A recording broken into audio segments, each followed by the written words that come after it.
안녕하십니까. 리모델링 해결사 김형수의 건축클리닉, 오늘 두 번째 시간을 진행해 보도록 하겠습니다. 오늘의 주제는 골다공증과 골절인데요.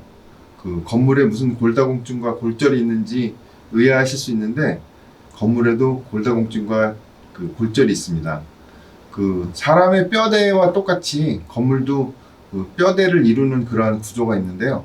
그 시간이 지남에 따라서 똑같이 그 부분에 그 문제가 발생을 합니다.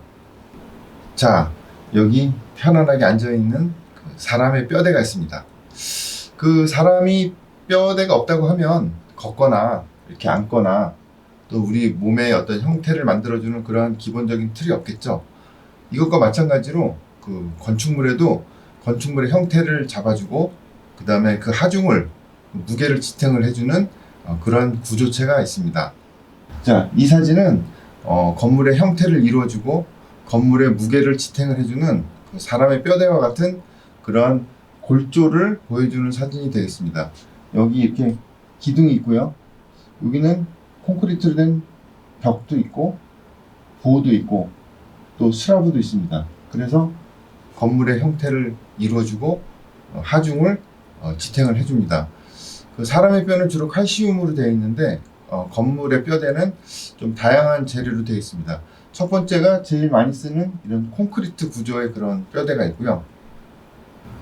자, 이 사진은 철골 구조의 건물을 나타내주고 있습니다. 좀 전에 본 사진은 콘크리트로 된 그런 뼈대 건물인데, 이 건물은 철골, 순수하게 철만 가지고 뼈대를 구성한 그런 건물이 되겠습니다. 건물이 더 높다든지 아니면은 더 튼튼한 그런 구조를 필요로 할 때는 콘크리트 구조가 아니라 이렇게 철골 구조를 사용하기도 합니다. 사람의 뼈대가 없다면 어떻게 될까요? 사람이 어떤 형태를 이루지도 못할 것이고, 걸어간다든지 아니면 앉는다든지 이러한 동작이 안 되겠죠. 자, 이 문어는 뼈가 없습니다. 그래서 사람처럼 어떤 형태가 일정하지가 않고 또 걷거나 앉거나 그런 절도 있는 그런 동작을 취하기 힘들죠.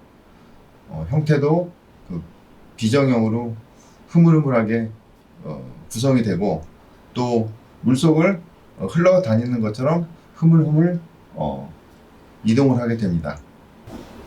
자, 이거는 그 사람의 엑스레이 사진이죠. 여러분도 한두 번 찍어보신 경험이 있을 텐데요.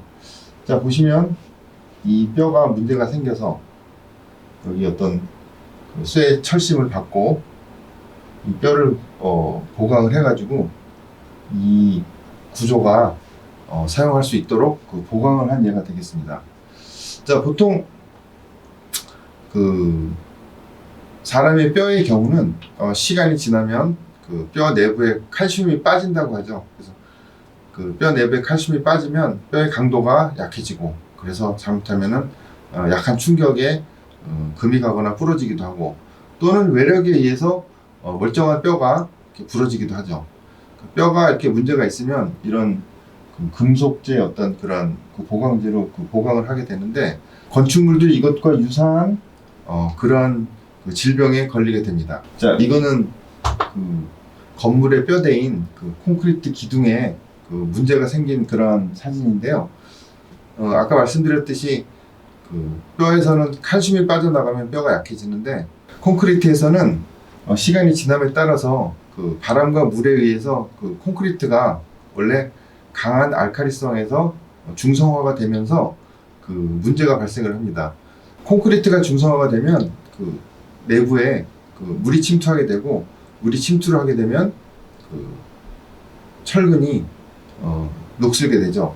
그래서 내부에 있는 철근이 녹이 슬면 부피가 팽창을 해서 그 콘크리트가 떨어져 나가고, 그래서 더 이렇게 문제가 발생을 합니다. 바로 이 그림이 그 콘크리트가 오래됨에 따라서 요 철근까지 그 물이라든지 공기가 들어가서 철근이 녹이 슬어서 이 철근이 이 콘크리트를 밀어내서 떨어져 있는 이러한 현상이 되겠습니다. 이런 상황이 되면 이 건물의 뼈대를 이루는 그런 콘크리트가 급속하게 약화되기 때문에 그 사람의 뼈를 보강하는 것처럼 콘크리트를 보강을 해줘야 되는 그런 상황이 오게 됩니다. 자, 이것은 그 건물의 뼈대인 콘크리트 구조물이 약화되었을 때 보강을 하는 그런 사진이 되겠습니다. 여기 이제 빨간색 기둥이 있는데요. 이 빨간색 기둥은 기존의 콘크리트 낡아서 보강이 필요한 콘크리트 바깥에 두꺼운 철판을 대고 빨간색 페인트를 칠한 그런 기둥이 되겠습니다. 자, 여기 보시면은 이 건물이 굉장히 약하기 때문에 모든 기둥에 다 철판을 대서 보강을 한 그러한 예가 되겠습니다. 콘크리트 구조물을 보강하는 방법은 몇 가지가 있는데요. 사람의 경우에도 팔이 부러졌을 때 아까 보신 사진과 같이 쇠철심을 박아서 보강하는 방법이 있고, 또는 기부스를 이렇게 둘러서 보강을 하는 방법이 있는 것과 같이 건물에서도 아까 보여드린 그런 철판으로 보강을 하는 방법이 있고, 여기서 보는 바와 같이 탄소 섬유 보강, 굉장히 질긴 탄소 섬유를 이 기둥에 감싸므로써 철판을 보강한 것과 또 같은 그런 효과를 내는 이런 방법도 있습니다. 콘크리트 보강은 아까 보신 사진과 같이 기둥에 보강을 하기도 하지만 이 여기 보이시는 이 위에 있는 이게 보인데 보에도 보강을 하게 되겠습니다. 그래서 이 건물은 굉장히 이 보가 약하기 때문에 이 보를 보강을 해야 되는데, 보를 보강을 해서 더 하중에 더 견딜 수 있는 더 튼튼한 구조를 만드는 그런 보강이 되겠습니다. 보시면 여기 빨간색 보들이 보강을 마친 그런 보가 되겠습니다. 여기도 철판으로 약해진 보를 감싸고 약액을 주입을 해가지고 굉장히 더 튼튼하게 만든 그런 예가 되겠습니다. 자, 이 사진은 새로운 기둥을 하나 만든 그런 예가 되겠습니다.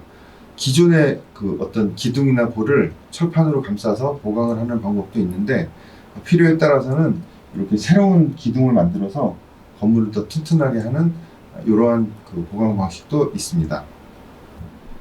건물은 사람이 만든 물건 중에 사람과 가장 닮은 그러한 어떤 물건이 되겠습니다. 그래서 건물은 사람의 뼈대와 같이 뼈대도 있고, 또 소화기관도 있고, 피부도 있고, 또 식경계통도 있고, 여러 가지 사람의 몸과 굉장히 유사한 부분들이 많이 있습니다. 그래서 사람을 잘 치료하는 것과 같이 정성을 들여서 건물을 잘 치료해야 되는데, 오늘 두 번째 시간으로 이 건물의 뼈대, 골조에 대한 보강에 대해서 강의를, 리모델링 해결사 김형수의 건축 클리닉, 오늘 여기서 마치도록 하겠습니다. 감사합니다.